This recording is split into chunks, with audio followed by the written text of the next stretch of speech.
Ketahuan Laki Hakim, ratusan mobil dinas Pemkab Indramayu hilang, kerugian belasan miliar rupiah.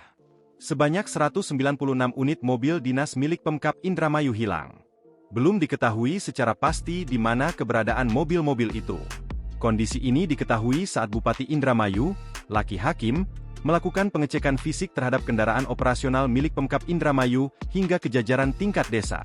Pengecekan itu dilaksanakan di Sport Center Indramayu, Selasa, 29 April 2025. Sebanyak 196 kendaraan dinas hingga saat ini masih belum ditemukan keberadaannya, ujar Laki, Selasa.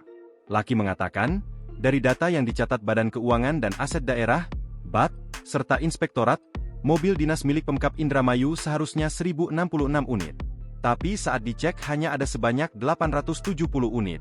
Laki pun langsung memerintahkan jajarannya untuk menyelidiki dan menelusuri keberadaan kendaraan-kendaraan tersebut.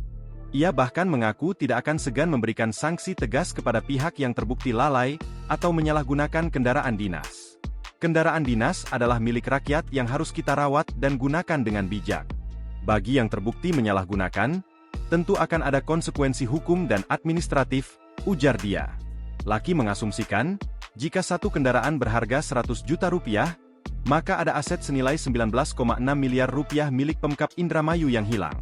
Nominal tersebut, lanjut dia, sangat besar dan akan lebih berguna bila dimanfaatkan untuk pembangunan infrastruktur.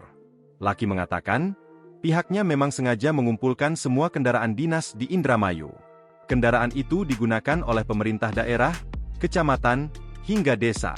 Ia juga menegaskan soal pentingnya tanggung jawab dalam menjaga aset negara. Kendaraan-kendaraan tersebut seharusnya digunakan untuk mendukung pelayanan kepada masyarakat. Download Tribun X sekarang, menghadirkan lokal menjadi Indonesia.